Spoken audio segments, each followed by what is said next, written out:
بسم اللہ الرحمن الرحیم۔ الحمد للہ رب العالمین، والصلاۃ والسلام علی سید المرسلین و خاتم النبیین، اما بعد۔ صحیح بخاری باب کتاب الغسل، حدیث نمبر 286، اردو ترجمہ۔ غسل سے پہلے جنبی کا گھر میں ٹھہرنا جبکہ وضو کر لے جائز ہے۔ ہم سے ابو نعیم نے بیان کیا، کہا ہم سے حشام اور شیبان نے، وہ یحییٰ سے، وہ ابو سلمہ سے، کہا میں نے عائشہ رضی اللہ عنہا سے پوچھا کہ کیا نبی کریم صلی اللہ علیہ وسلم جنابت کی حالت میں گھر میں سوتے تھے؟ کہا ہاں، لیکن وضو کر لیتے تھے۔ حدیث نمبر 287، اردو ترجمہ۔ ہم سے تشیبہ بن سعید نے بیان کیا، انہوں نے کہا ہم سے لیث بن سعد نے بیان کیا، انہوں نے نافع سے، وہ ابن عمر رضی اللہ تعالیٰ عنہ سے، کہ عمر بن خطاب رضی اللہ عنہ نے رسول اللہ صلی اللہ علیہ وسلم سے پوچھا کہ کیا ہم میں سے کوئی جنابت کی حالت میں سو سکتا ہے؟ فرمایا ہاں، وضو کر کے جنابت کی حالت میں بھی سو سکتے ہو۔ حدیث نمبر 288، اردو ترجمہ۔ اس بارے میں کہ جنبی پہلے وضو کر لے پھر سوئے۔ ہم سے یحییٰ بن بکیر نے بیان کیا، انہوں نے کہا ہم سے لیث نے بیان کیا، انہوں نے عبید اللہ بن ابی الجعد کے واسطے سے، انہوں نے محمد بن عبد الرحمن سے، انہوں نے عروہ سے، وہ حضرت عائشہ رضی اللہ عنہا سے، آپ صلی اللہ علیہ وسلم نے فرمایا کہ نبی کریم صلی اللہ علیہ وسلم جب جنابت کی حالت میں ہوتے اور سونے کا ارادہ کرتے تو شرمگاہ کو دھو لیتے اور نماز کی طرح وضو کرتے۔ حدیث نمبر 289، ہم سے موسیٰ بن اسماعیل نے بیان کیا، کہا ہم سے جویریہ نے نافع سے، وہ عبداللہ بن عمر سے، کہا عمر رضی اللہ عنہ نے نبی کریم صلی اللہ علیہ وسلم سے دریافت کیا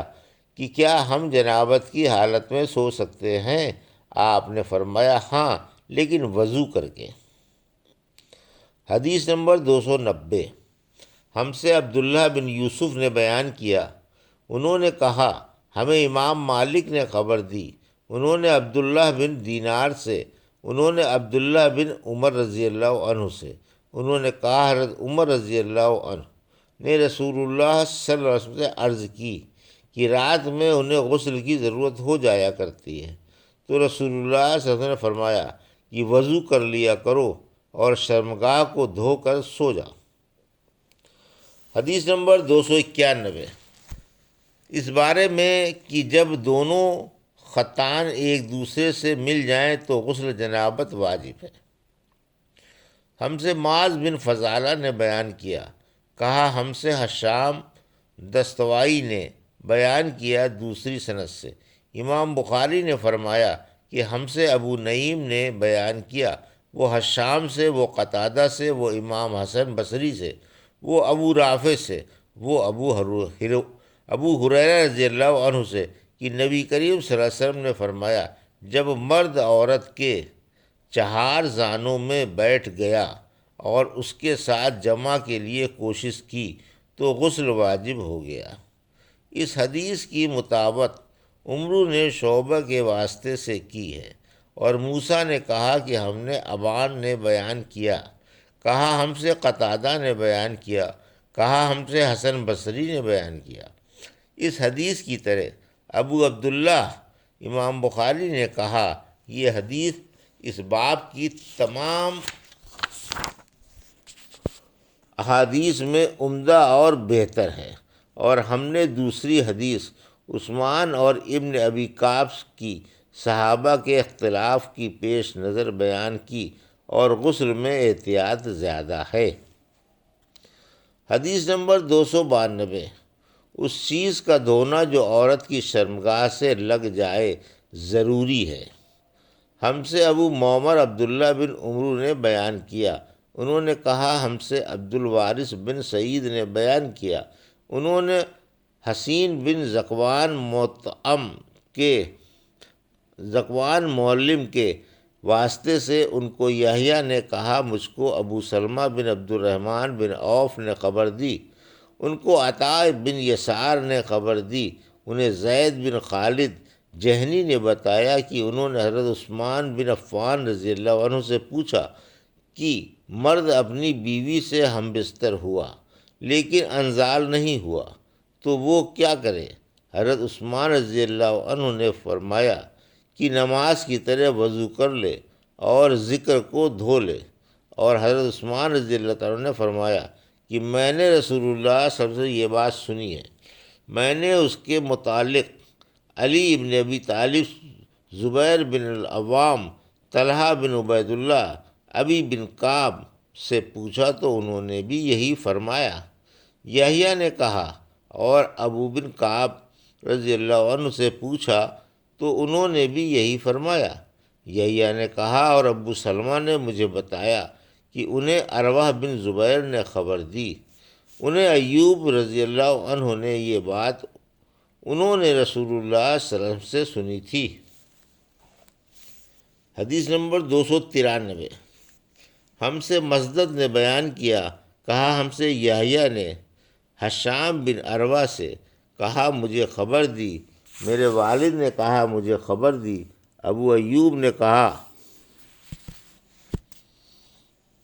مجھے خبر دی ابی بن کعب نے کہ انہوں نے پوچھا، یا رسول اللہ، جب مرد عورت سے جمع کرے اور انزال نہ ہو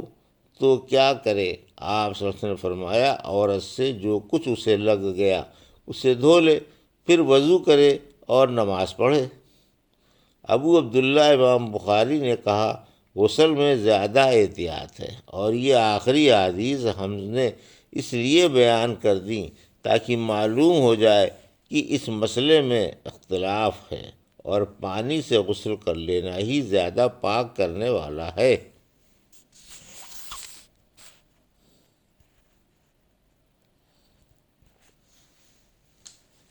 کتاب الحیض، حیض کے مسائل۔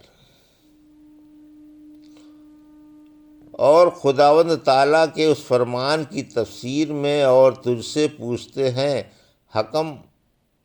حیض کا، کہہ دے وہ گندگی ہے، سو تم عورتوں سے حیض کی حالت میں الگ رہو اور نزدیک نہ ہو ان کے جب تک پاک نہ ہو جائیں، یعنی ان کے ساتھ جمع نہ کرو، پھر جب خوب پاک ہو جائیں تو جاؤ ان کے پاس جہاں سے حکم دیا تم کو اللہ نے، یعنی قبل میں جمع کرو، دبر میں نہیں، بے شک اللہ پسند کرتا ہے توبہ کرنے والوں کو، اور پسند کرتا ہے پاکیزگی یعنی صفائی و ستھرائی حاصل کرنے والوں کو۔ حدیث نمبر 294۔ اس بیان میں کہ حیض کی ابتدا کس طرح ہوئی، اور نبی کریم صلی اللہ علیہ وسلم کا فرمان ہے کہ یہ ایک ایسی چیز ہے جس کو اللہ تعالیٰ نے آدم کی بیٹیوں کی تقدیر میں لکھ دیا ہے۔ بعض اہل علم نے کہا ہے کہ سب سے پہلے حیض بنی اسرائیل میں آیا۔ ابو عبداللہ امام بخاری کہتے ہیں کہ نبی کریم صلی اللہ علیہ وسلم کی حدیث تمام عورتوں کو شامل ہے۔ ہم سے علی بن ابی طالب، علی بن عبداللہ نے بیان کیا، کہا ہم سے سفیان نے کہا میں نے عبد الرحمن بن قاسم سے سنا، کہا میں نے قاسم سے سنا، وہ کہتے تھے میں نے حضرت عائشہ رضی اللہ عنہا سے سنا، آپ فرماتی تھیں کہ ہم حج کے ارادے سے نکلے، جب ہم مقام صرف میں پہنچے تو میں حائضہ ہو گئی اور اس رنج میں رونے لگی کہ رسول اللہ صلی اللہ علیہ وسلم تشریف لائے۔ آپ نے پوچھا تمہیں کیا ہو گیا ہے، کیا حائضہ ہو گئی ہو؟ میں نے کہا ہاں۔ آپ نے فرمایا کہ یہ ایک ایسی چیز ہے جس کو اللہ تعالیٰ نے آدم کی بیٹیوں کے لیے لکھ دیا ہے، اس لیے تم بھی حج کے افعال پورے کر لو، البتہ بیت اللہ کا طواف نہ کرنا۔ حضرت عائشہ رضی اللہ عنہا نے فرمایا رسول کریم صلی اللہ علیہ وسلم نے اپنی بیویوں کی طرف سے گائے کی قربانی کی صرف ایک مقام مکے سے 6-7 میل کے فاصلے پر ہے۔ حدیث نمبر 295، اس بارے میں کہ حائضہ عورت کا اپنے شوہر کے سر کو دھونا اور اس میں کنگھا کرنا جائز ہے۔ ہم سے عبداللہ بن یوسف نے بیان کیا، کہا ہمیں خبر دی مالک نے حشام بن عروہ سے، وہ اپنے والد سے، وہ عائشہ رضی اللہ عنہا سے نقل کرتے ہیں کہ آپ نے فرمایا، میں رسول اللہ صلی اللہ علیہ وسلم کے سر مبارک کو حائضہ ہونے کی حالت میں بھی کنگھا کیا کرتی تھی۔ حدیث نمبر 296، اردو ترجمہ۔ ہم سے ابراہیم بن موسیٰ نے بیان کیا، انہوں نے کہا ہم سے حشام بن یوسف نے بیان کیا، انہوں نے کہا ابن جریج نے انہیں خبر دی، انہوں نے کہا مجھے حشام بن عروہ نے عروہ کے واسطے سے بتایا کہ ان سے سوال کیا گیا، کیا حائضہ بیوی میری خدمت کر سکتی ہے یا ناپاکی کی حالت میں عورت مجھ سے نزدیک ہو سکتی ہے؟ عروہ نے فرمایا، میرے نزدیک تو اس میں کوئی حرج نہیں ہے، اس طرح کی عورتیں میری بھی خدمت کرتی ہیں اور اس میں کسی کے لیے بھی کوئی حرج نہیں، اس لیے کہ مجھے حضرت عائشہ رضی اللہ عنہا نے خبر دی کہ وہ رسول کریم صلی اللہ علیہ وسلم کو حائضہ ہونے کی حالت میں کنگھا کیا کرتی تھیں اور رسول اللہ صلی اللہ علیہ وسلم اس وقت مسجد میں منکشف ہوتے، آپ اپنا سر مبارک قریب کر دیتے اور حضرت عائشہ رضی اللہ عنہا اپنے حجرہ ہی سے کنگھا کر دیتیں، حالانکہ وہ حائضہ ہوتیں۔